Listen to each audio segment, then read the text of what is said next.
Thank you for joining Wars of the Roses. And this is Chi-Chen Itza and the Sacred Well by Manly P. Hall. An article taken from The All-Seeing Eye, Volume 5, Number 9, June 1931. Chi-Chen Itza and the Sacred Well by Manly P. Hall. Every effort thus far made to trace the origin of the Mayas has failed. The wholesale destruction of their books and records by the conquistadores has left little but conjecture as a basis for investigation. Only 4 Mayan books escaped Bishop Landa's zeal. The rest were consigned to the consuming fires because, as the bishop said, none of the writings were free from idolatrous statements, sorcery, and hideous blasphemies against the true church. The pious priest also noted that the Indians were more or less perturbed by the destruction of their libraries. In fact, he even recorded that they were offended by the obliterating process that first entirely exterminated their culture and later nearly exterminated themselves. The bishop felt that their attitude in the matter was more or less unreasonable. The 4 codices, or Mayan books, which have been preserved were probably carried back to Spain as relics of the conquest by the victorious Spaniards. The most important of these codices is now preserved in the Library of Dresden and is known as the Dresden Codex. There is a rumor in Mexico, which we have not been able to confirm, however, that the Dresden Codex has recently been offered for sale at the almost unbelievable price of $1 million. There is also a Mayan Codex in Paris, which is usually designated the Parisian Codex, and the remaining 2 are in Madrid. It has been pretty thoroughly proved that the 2 books in the library at Madrid are actually parts of a single volume, which was probably torn in half by some Spanish soldier in order to give part of it to a friend. The larger part of the Spanish Codex is called the Troano, and is an extraordinary document combining hieroglyphical figures with curious representations of gods and monsters. The lesser part has been named the Cortesian, in honor of the great Cortes, and contains similar figures and drawings. The 2 books together are officially referred to as the Tro-Cortesian Codex. It is important to note that none of these books has ever been translated. At least such is the contention of modern archaeologists and other experts in things Mayan. The illustrious French mystic and savant Auguste Le Plongeon declared that he had translated portions of the Troano Codex, finding therein the details of the destruction of Atlantis. So successfully did he maintain his contention that he had deciphered the hieroglyphics that he was awarded the prize of 25,000 francs offered by the French government for the key to the Mayan alphabet. Le Plongeon's findings are now discounted about 100% by the present experts in the field, who only stop contradicting each other long enough to unite in an effort to discredit the great pioneer who gave the best part of his life to interest the world in the priceless treasures of the Mayan civilization. Le Plongeon died of a broken heart, and now indignities are heaped upon his memory because he was a mystic, one of a class that scientists can neither understand nor appreciate. Whereas Uxmal gives one the feeling of magic and mystery, Chi-Chen Itza, for many centuries the capital of Mayan Pan and of the whole empire of the Itzas, conveys even in its ruin the impression of a great metropolis. We are told that in the height of its glory, Chi-Chen Itza had a population of 1.5 million. Uxmal is purely Mayan, but Chi-Chen Itza shows several civilizations superimposed over a very primitive order. Nearly all the larger buildings contain smaller ones within them, some showing as many as 6 or 7 different periods of reconstruction. Several groups are now in the field in different parts of Yucatan, some financed by American institutions and others by the Mexican government, excavating and rebuilding the ruined cities which dot the whole peninsula.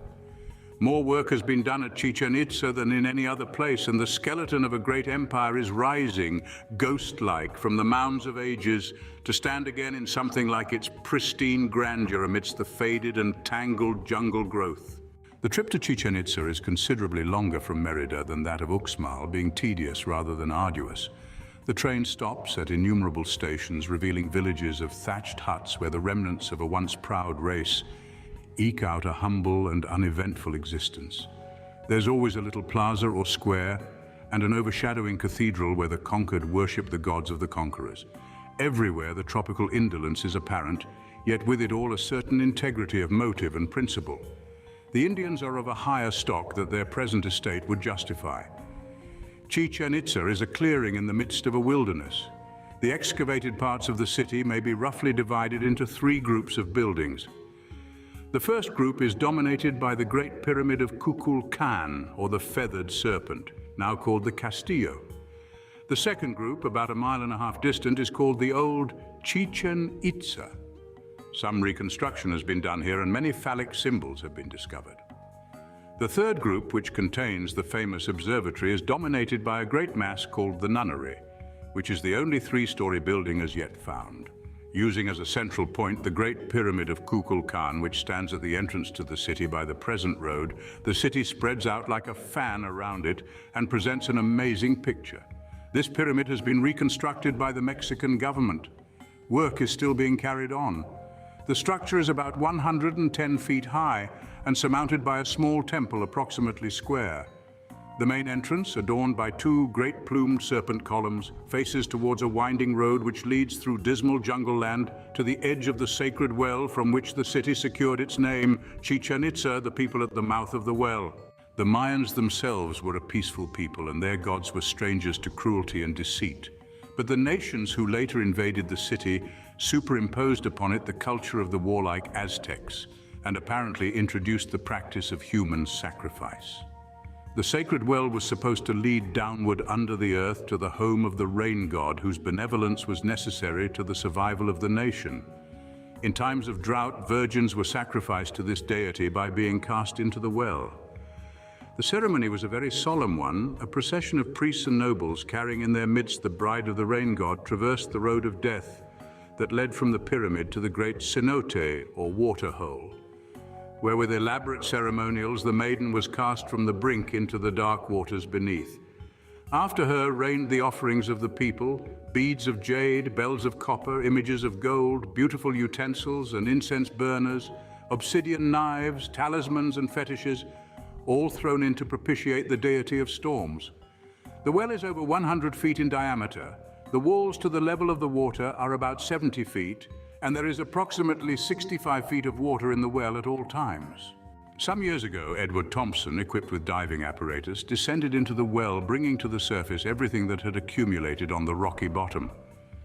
Mixed with a wide assortment of ornaments were the bones of victims and even a few pieces of partly destroyed fabric, from which it was learned that these Indians possessed an elaborate knowledge of weaving, even of complicated patterns and fabrics. Nearly all the instruments and implements found in the well were broken. The pots had holes knocked in them, the tongues had been removed from the bells, and the talismans had been chipped and marred. This was presumably in order to destroy the life of the object, for the Indians believed that to break a thing was to permit its soul to escape. Returning from the sacred well and climbing to the top of the Castillo, a splendid view may be had of the House of the Warriors upon one side and the great ball court and tiger temple upon the other. The House of Warriors is roughly pyramidal in shape, but with a large level platform upon the top where once stood quite an elaborate structure of which only the pillars remain. The building is rich in sculpturing and relief and is now the scene of the activities of the Carnegie Institute, which has spent over $100,000 in its reconstruction. Like most of the other buildings, it reveals several periods of architecture and excavations, and at the base shows that a small pyramid originally occupied the site. Several of the columns still bear the original coloring, showing that the Mayans pictured the color of their own bodies as a sort of yellow ochre. In front of the House of Warriors and to the right are great rows of columns, over 1,000 in number. They formed part of a much larger number, which surrounded a hollow square presumably used as a sort of forum by the people. Directly opposite, but at some distance from the House of the Warriors, is the great ball court over 1,000 feet in length, which was used for the national game of the Mayans.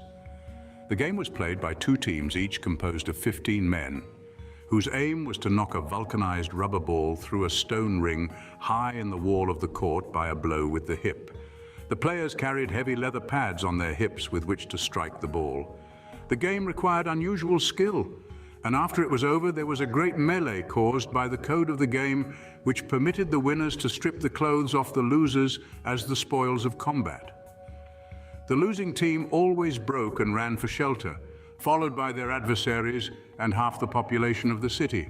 Near one end of the ball court stands the Temple of the Tigers, so named because of a frieze of great cats which adorns the upper part of its outer wall.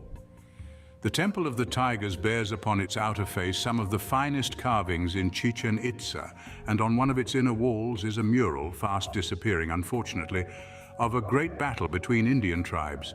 The leaders of the armies are each overshadowed by their patron geniuses, the feathered snakes. Near the House of the Warriors is a small mound partly excavated called the Sacrificial Altar, which together with the other buildings previously described completes the first group. Behind the Great Pyramid is a winding road which, after passing by several native dwellings and a large windmill, leads up to the hacienda or rest house built to accommodate visitors to the ruins. Beyond the hacienda, the road forks. The left branch leads to old Chi-Chen Itza with its phallic monuments, and the other, turning to the right and passing through a little gully, suddenly opens onto the third and somewhat larger group of buildings. On the right, half obscured by the jungle growth, is the low rambling form of what is called the House of the Dark Writings. The reason for the name is obscure, for there are practically no hieroglyphics upon the building except for a small frieze work carved into the wooden door lintel. These lintels are worthy of special description. The wood is so hard that it sinks when put in water. From the House of Dark Writings, the road leads directly to the largest building in the Chi-Chen Itza group, the nunnery, as it is called for no particular reason. The central building of the nunnery rises in 3 platforms, each of which was originally a building but later filled to form a foundation for the one above. At the left end of the nunnery is an annex important for the fact that over the door is a splendid relief showing the father god of the Itzas, Itzamna, seated in his radiant egg as creator of the world. When the first Spanish expedition under Montejo was trying to subdue the Indians of Yucatan, he met with several military reverses and finally took refuge in the upper part of the nunnery with his remaining soldiers. The Indians camped about the foot of the building, perfectly certain that they could starve out the conquistadores. Montejo, realizing that an extreme action was necessary, erected a scaffolding upon which he hung a large bell. To the tongue of this bell he tied a rope, the other end of which was fastened to the tail of a hungry dog, and just out of reach of the dog he placed several pieces of meat. After nightfall, Montejo and his soldiers climbed down the back wall of the nunnery and escaped into the jungle, heading for their ships. The hungry dog, jumping for the meat, rang the bell all night, which deceived the Indians, who believed that Montejo was saying his prayers while expecting annihilation the next morning. From the steps of the nunnery, it is possible to see the whole panorama of Chi-Chen Itza. But from this vantage point, El Caracol, the snail shell, is particularly prominent. Carnegie Institute is reconstructing this building and is very secretive concerning its discoveries and forbids any photographing of the details of the interior.